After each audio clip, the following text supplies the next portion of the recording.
आप सभी को मेरा नमस्ते। लॉनामा के इस एपिसोड में मैं सीमा सिंधु आपका स्वागत करती हूँ। राहुल गांधी के अगेंस्ट एक और एफआईआर हो गई है।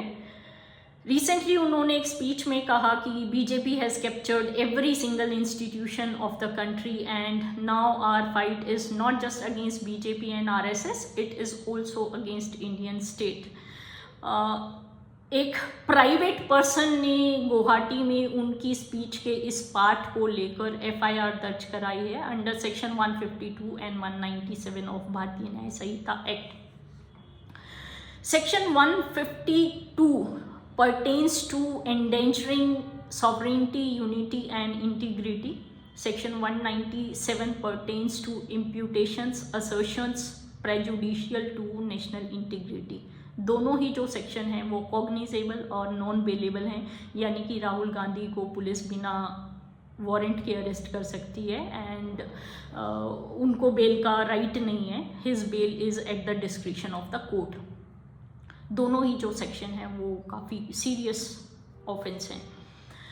अब मैं आती हूँ सेक्शन 152 जो प्रिंसिपल सेक्शन है एफआईआर में, प्रिंसिपल चार्ज है। Section 152 is corresponding section of 124A of IPC, popularly known as law of sedition. ये जो सेक्शन है वो एक सीरियस ऑफेंस है। इनफैक्ट 2010 से लेकर 2021 तक इस सेक्शन के तहत इतने केसेस बढ़े कि सुप्रीम कोर्ट को 2022 में इसकी कॉग्निजेंस लेनी पड़ी और सुप्रीम कोर्ट ने सरकार को बुला के कहा कि इस सेक्शन का पॉलिटिकल वेंडेटा के लिए मिसयूज़ हो रहा है और आप इस सेक्शन को रिव्यू करिए। ये एक कॉलोनियल वेस्टीज है। Why colonial vestiges? Section 124A जो है 1860 में जब ओरिजिनल आईपीसी का ड्राफ्ट आया तो उसमें ये लॉ नहीं था, पर 1857 की क्रांति के बाद जब देश में विद्रोह की घटनाएं बढ़ने लगी तो 1870 में ब्रिटिश सरकार ने 124A को आईपीसी में इनकॉर्पोरेट किया, पर उस समय भी ये सेक्शन जो है वो नॉन कॉग्निजेबल था।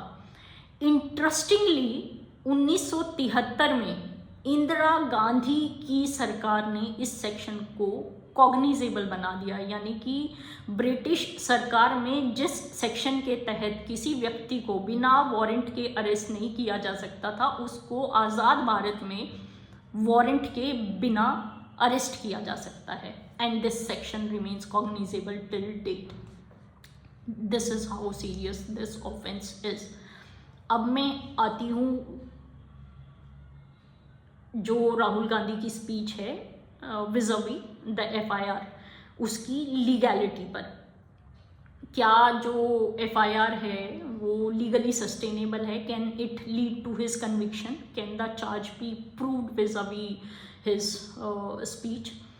अगर आप राहुल गांधी की स्पीच को टोटलिटी में सुने तो there is a context about his speech. Before saying this particular part that our fight is also against Indian state, he said that BJP has captured every single institution of the country. तो उसको उस context में अगर defend किया जाए तो this charge would not be sustainable against him. It cannot lead to his conviction. But procedural harassment बढ़ गई है राहुल गांधी के लिए। नाउ ये जो राहुल गांधी अपनी स्पीच में कह रहे हैं कि BJP has captured every single institution of the country, उसके अराउंड एक कॉन्टेक्स्ट है। Politically Rahul Gandhi has scored a self goal. जब आप इस तरीके की स्टेटमेंट कर रहे हैं तो आपको ये पता होना चाहिए कि this is not a language of masses. अगर आप मासेस के लिए कोई बात बोल रहे हैं तो उसको उसी तरीके से कॉन्टेक्चुअलाइज करके आपको प्रेजेंट करना होता है। जब उन्होंने ये कहा कि BJP has captured every single institution of the country, then he should have mentioned Allahabad high court जज Shekhar Yadavs speech at a seminar, MP High Court Justice Rohit Arya's open allegiance to BJP, and recently Additional Solicitor General S.V. Raju said it in Supreme Court that there is something fishy about the ED's affidavit. It has not been gotten vetted by him.